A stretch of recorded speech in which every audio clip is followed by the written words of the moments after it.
Hello everyone, this is Thomas Digital Economy channel. Today I'm very much privileged to welcome one ICT expert in this region, Eastern Africa. Okay, Mr. Robert Ford, thank you very much for coming. Thank you for Very having nice me. to meet you again. Thank you very much for having me. Okay, thanks very much. Mr. Robert Ford, one more question from myself. From your historical observation of this region, Eastern African communities, especially for the ICT sectors, how do you look at the current situation, especially the young generations who are actually quite familiar with the digital technology in Uganda? Are they kind of future bright for this country's economic growth, or does the country, the Uganda, still have to enhance or strengthen or push more something new to generate more digital economy in this country? That's a very good question. And in answering it, I would talk about three major things. When you look at the technology industry, Yep. not just in Uganda, because when you look at countries of this region, Yep.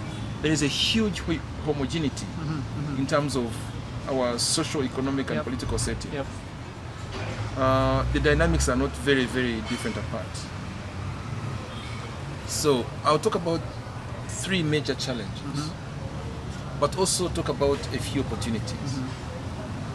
The first challenge is the inability of the financing sector to understand the industry and knowing how to provide financing to tech projects. Risk financing. Risk financing within the financial sector, Yep. within the region, Yep. is still very, very low. Yep. The financing sector is still in the traditional way of loaning out money against collateral. Yet, many technology startups do not possess collateral. And so, there needs to be a way in which the financial sector understands the industry so well and look at the hidden potential that there is within the technology industry and look at how it's risk averse, I understand, but understand how that risk can always bear Yep. very good outcome. That's number two. Yep. That's number one. Yep. Number two, we also look at the infrastructure. Most governments have really tried a lot to work on the infrastructure. Yep. That's true. But when you look at the broadband infrastructure that governments have put so much money in, and then you look at the adoption level Yep.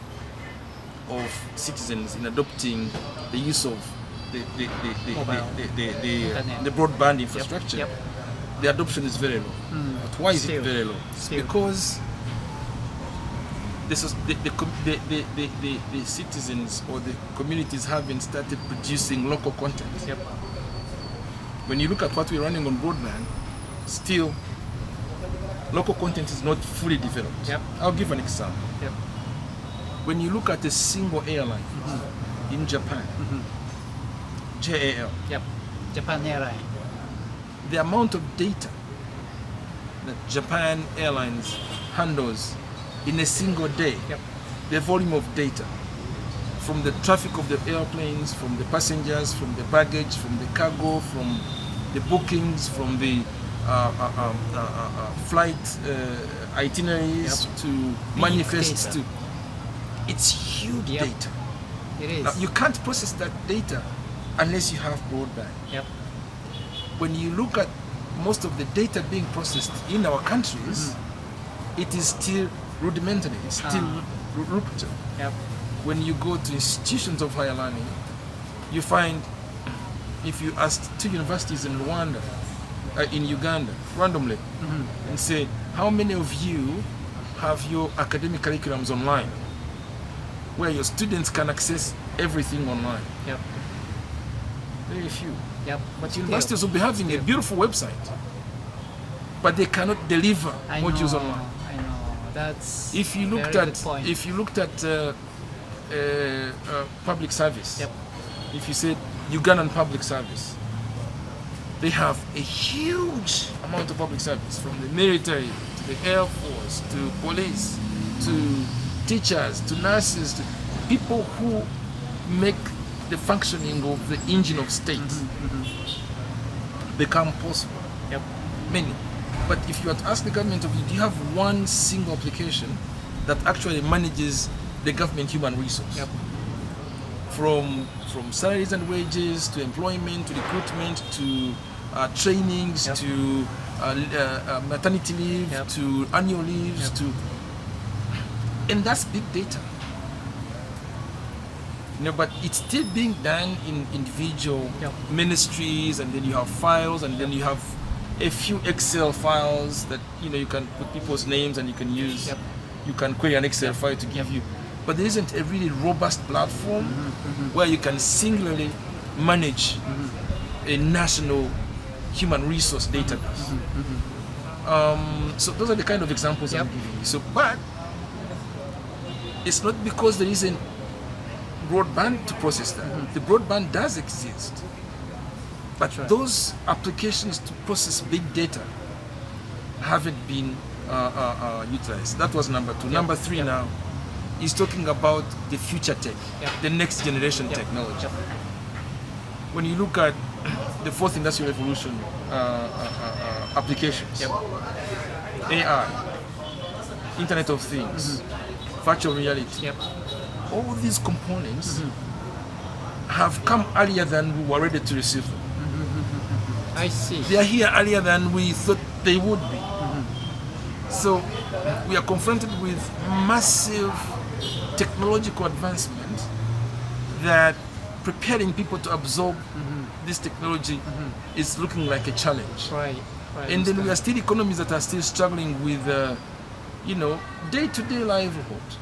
People still want to take Sure, their children sure, to school. sure, sure. They still want to put food on the table, Food, eat, to drink. eat, to drink. So, and so in the midst of all that, the preparedness for us to quickly say, "Oh, we got this with us now, Yep. and we need to do something about it." We still. So, yes. The region, not just Uganda, the region is moving fast. We're embracing technology. We're working working around everything possibly around us to make sure that we absorb technology and make sure it works for us. Yep. But then we still have those little challenges. Sure, So the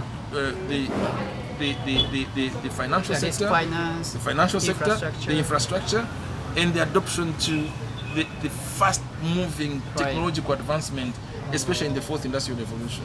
for IR. Yes. Well, that's very interesting.